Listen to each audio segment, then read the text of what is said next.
ಅದಕ್ಕೆ ಅದು ಏನೋ ಅದರ ದೈವದೊಳಗೆ 2-3 ದಿವಸ ಆಹಾರ ಸಿಕ್ಕಿರ್ಬೋದು. ಅಂಥ ಪ್ರಾಣಿಗಳ ಎದುರಿಗೆ ಬರೋದಿಲ್ಲ. ಅದು ಮಿತ್ರಾಣ ಆಗ್ತದೆ, ಜೊತೆ ಆಡ್ತದೆ. ಮೀನು ಅಂತ ಜೊತೆ ಆಡ್ತದೆ, ಹೆಜ್ಜಿಡ್ಲಿಕ್ಕೆ ಆಗೋದಿಲ್ಲ. ಮಾಂಸವೇ ಅದರ ಆಹಾರ ಅಲ್ವೇ? ಭಗವಂತನ ಒಂದು ವ್ಯವಸ್ಥೆ ಹಂಗಿಟ್ಟಿದ್ದಾನೆ, ಅದಕ್ಕೆ ಅದೇ ಆಹಾರ.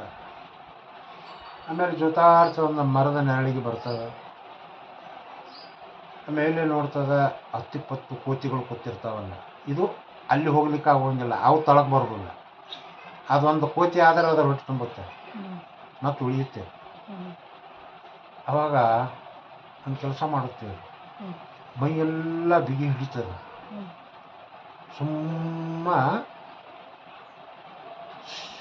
ಮೈಯೆಲ್ಲ ಬಿಗಿ ಹಿಡಿದು ಗರ್ಜಿಸ್ಬಿಡ್ತದೆ. ಅದ್ರ ಗರ್ಜನೆ ಕೇಳಿದಾಕ್ಷಣ ಯಾವುದು ಕೋತಿ ಅಂಜುತ್ತದಲ್ಲ, ಗಪ್ಪನೆ ಅದರ ಮುಂದೆ ದಪ್ಪನೆ ಬೀಳ್ತದೆ. ಅದಕ್ಕೆ ಆಹಾರ ಆಗ್ತದೆ. ಅಂಜಿದ್ದು ಧೈರ್ಯದಿಂದ ಕೂತಿ ಇರ್ತಾವಲ್ಲಿ, ಅಂಜಿದ್ದು ಮುಂದೆ ಕೈ ಬಿಟ್ಟು ದಪ್ಪನೆ ಅದರ ಮುಂದೆ ಬೀಳ್ತದೆ, ಅದು ಕೊತ್ತದು, ಅದಕ್ಕೆ ಆಹಾರ ಅದು.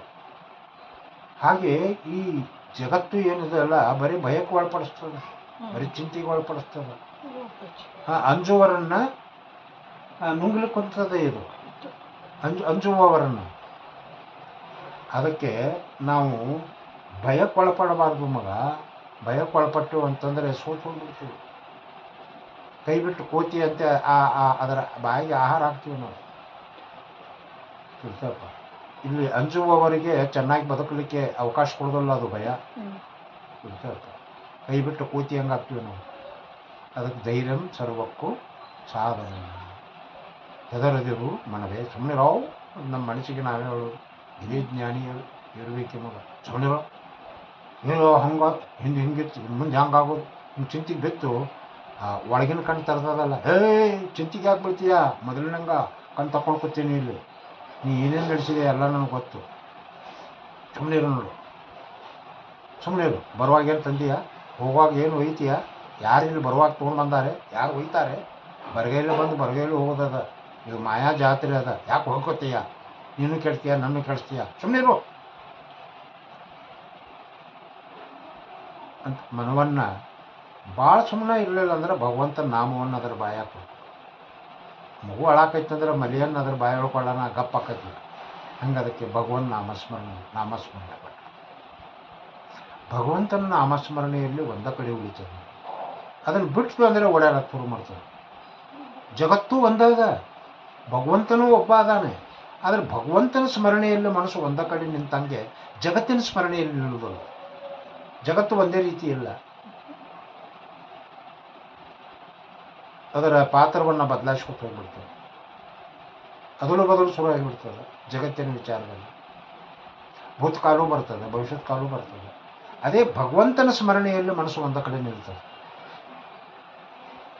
ಅದಕ್ಕೆ ನೀ ಹಾಕೋ, ನಿನ್ನ ಹಂಗೆ ಹಾಕೋ, ನಿನ್ನ ನಾಮದ ಬಲ ಹೊಂದಿದ್ದರೆ ದಾಸವಾಳಿ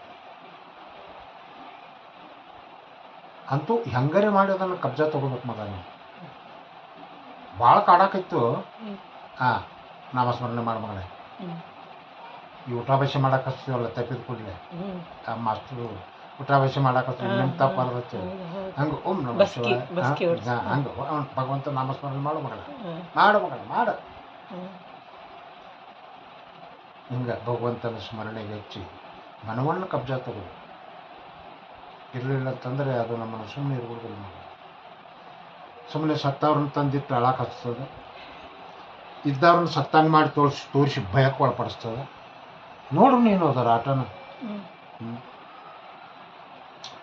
ಈಗ ನೀನು 1ನೇ ತರಗತಿಗೆ ಹೋಗ್ತಿದ್ದೆ ಸ್ಕೂಲಿಗೆ, ಯಾವ ಬಟ್ಟೆ ಹಾಕ್ತಿದ್ದೆ, ಯಾವ ಊರಲ್ಲಿದ್ದೆ, ಯಾವ ಸ್ಕೂಲರು, ಮೇಸ್ಟ್ರು ಯಾರಿದ್ದರು ತೋರ್ಸಂದೆಲ್ಲ ತೋರಿಸ್ತದೆ. ಅದು ಇಲ್ಲ ಈಗ, ಆದ್ರೆ ಎಲ್ಲವನ್ನು ತೋರಿಸ್ತದೆ ಅದು. ಹಾಂ, ಹೈಸ್ಕೂಲ್ಗಿದ್ದಾಗೆ ಯಾವ ಸ್ಕೂಲಿಗೆ ಹೋಗ್ತಿದ್ದೆ, ಮೇಸ್ಟ್ರು ಹೇಗಿದ್ದರು, ಅವಾಗ ಬಟ್ಟೆ ಹೇಗೆ ಹಾಕ್ತಿದ್ದೆ, ಎಲ್ಲ ತೋರಿಸ್ತದೆ ಅದು. ಎಲ್ಲ ರೆಕಾರ್ಡ್ ಮಾಡ್ಕೊಂಡದ, ಅದು ಫಿಟ್ಟಿಂಗ್ ಮಾಡ್ಕೊಂಡದ. ಮದುವೆ ಆಗೋ ಪೂರ್ವದೊಳಗೆ ಹೇಗಿದ್ದೆ ಅದನ್ನು ತೋರಿಸ್ತದೆ. ಮತ್ತೊಂದು ಬಿಡು, ಸತ್ತ ನಂತರ ಹೇಗಿರ್ತೀನಿ ತೋರಿಸು. ಸಾಯೋದು ಯಾವುದು? ದೇಹ. ಸಾಯೋದು ಯಾವುದು? ದೇಹ ಸಾಯ್ತದೆ, ಮನಸ್ಸು ಸಾಯೋದಿಲ್ಲ. ಸತ್ತ ನಂತರ ಹೇಗಿರ್ತೀನಿ ತೋರಿಸಂತಂದ್ರೆ ಅದನ್ನು ತೋರಿಸ್ತದ. ಅಲ್ಲಿ ಹೊರಗೆ ಸಾರ್ವಜನಿಕ ದರ್ಶನಕ್ಕೆ ಕುಣಿಸಿದಂಗೆ ಹಂಗೆ ಆ ಆಕಾರ ಮಾಡೇ ತೋರಿಸ್ತದೆ. ಆಮೇಲೆ ಬಂಧುಗಳು ಹೆಂಗೆ ಅಳ್ತಾರೆ, ಅವ್ರ ದನಿ ಹಾಗೆ ಅವ್ರು ಹೆಂಗೆ ಅಳ್ತಾರೆ ತೋರಿಸಂದ್ರೆ ಆ ಅಳುದನ್ನು ತೋರಿಸ್ತದೆ, ಅದು ಮುಂದಿನೂ ತೋರಿಸ್ತದೆ. ಹ್ಞೂ, ಇದ್ದದ್ದನ್ನು ಇಲ್ದಂಗೆ ಮಾಡ್ತದೆ, ಇಲ್ಲದನ್ನು ಇದ್ದಂಗೆ ಮಾಡ್ತದೆ ಈ ಮನಸ್ಸು. ಅದಕ್ಕೆ ಮನುಷ್ಯ ಜನ್ಮಕ್ಕೆ ಬಂದರೆ ಮನವನ್ನು ಸ್ವಾಧೀನಕ್ಕೆ ತಂದುಕೊಳ್ಳಿಕ್ಕೆ ಇದೊಂದು ಕೊನೆ ಬಾಗಿಲ. ನರದೇಹ ದುರ್ಲಭ ಮಗ. ಇಲ್ಲಿ ಮನವನ್ನು ಸ್ವಾಧೀನಕ್ಕೆ ತಂದುಕೊಂಡು ಧೈರ್ಯದಿಂದ ಇರಬೇಕು ಮಗ. ಏನು ಒಂದು ಅರ್ಧ ನಿದ್ದೆ ಒಳಗೆ ಹೋಗ್ತದೆ ಆವಿಷ್ಯ, ಒಂದಷ್ಟು ಬಾಲ್ಯದೊಳಗೆ ಹೋಗಿದೆ, ಇನ್ನೆಷ್ಟದ ಏನು ಇಟ್ಟಿದ್ದಾನೆ ಭಗವಂತ ಅಂದರೆ, ಮನುಷ್ಯ ಜನ್ಮಕ್ಕೆ ಬಂದಿರ್ತಾವೆ ಮಗುಗಳು, ಅವು ಮನುಷ್ಯ ಜನ್ಮಕ್ಕೆ ಬಂದಿರ್ತಾವೆ, ತಾಯಿ ಉದರದಿಂದ ಹೊರಗೆ ಬಂದು ಜಗತ್ತನ್ನು ನೋಡೋದಲ್ಲ, ಅಷ್ಟ ಆವಿಷ ಅವು ಸತ್ತ ಬರ್ತಾವೆ ಹೊಟ್ಟೆಯಿಂದ. ಒಂದು ವರ್ಷ ಆಗಿತ್ತು ಮಗು ಜ್ವರ ಬಂದು ಹೋಗಿ ಬಿಟ್ಟು, ಒಂದು ವರ್ಷ ಆವಿಷ ಅವಕ್ಕೆ. ಏನಪ್ಪ ಸೋಜಿಗ ಅಂತಿದ್ರು. 5 ವರ್ಷದ್ದಿತ್ತು, ಸ್ಕೂಲಿಗೆ ಹೋಗಿತ್ತು, ಮಗು ಸತ್ತು. ಎಲ್ಲ ಆಸ್ಪತ್ರೆ ಎಲ್ಲ ಮುಗಿತು, ಪಡ್ಕೊಂಡು ಬಂದಿದ್ದೆ ಅಷ್ಟೇ, ಅಷ್ಟು ಆವಿಷ ಅದು. ಮುಂದೊಂದು ಆಗಿರ್ತದ, ಮುಂದಿನ ತಿಂಗಳು ಮದುವೆ ಇರ್ತದ, ಎಲ್ಲ ಸಜ್ಜಾಗಿರ್ತದ. ಅಯ್ಯೋ ಮುಂದಿನ ತಿಂಗಳು ಮದುವೆ ಇತ್ತು, ಪಾಪ ಅಪಘಾತದಲ್ಲಿ ಹೋಯ್ತು. ಬೇಡ, ಆ ಹೆಣ್ಣು ಮಗಳಿಗೆ ಏನು ಜ್ವರ ಬಂತು, ಕಡಿಮೆ ಆಗಲಿಲ್ಲ, ಮುಂದಿನ ತಿಂಗಳು ಮದುವೆ ಇತ್ತು, ಆ ಹೆಣ್ಣು ಮಗು ಹೋಯ್ತು. ಇದನ್ನೇ ಕೇಳ್ತಾ ಇದ್ದೀವಿ, ನೋಡ್ತಾ ಇದ್ದೀವಿ, ಇದೇ ಜಗತ್ತು. ಮತ್ತೇನಿದು ಯಾವುದು ಸರಿ ಮಾಡ್ಲಿಕ್ಕೆ ಬರೋದಿಲ್ಲ ಇದು. ನಮ್ಮ ಮನುಷ್ಯರಿಗೆ ಏನು ಅಂತ ಶಕ್ತಿ ಇಲ್ಲ, ತಡಿಯಕ್ಕಿಲ್ಲ ಶಕ್ತಿ. ಎಲ್ಲವೂ ಅದಕ್ಕೆ ಭಗವಂತನ ಲೀಲೆ ಅಂತ ತಿಳ್ಕೊಂಡು ಭಗವಂತನಲ್ಲಿ ವಿಶ್ವಾಸವನ್ನಿಟ್ಟು ನಾವು ಸಾಗುವುದೇ ನಮ್ಮ ಶ್ರೀರಕ್ಷಣೆ. ಸುಮ್ಮನೆ ಈ ಜಗತ್ತನ್ನು ನಂಬಿದರೆ ತಿಳಿಸುವುದಿಲ್ಲ. ಜಗದೊಡೆಯ ಏನದನ್ನಲ್ಲ.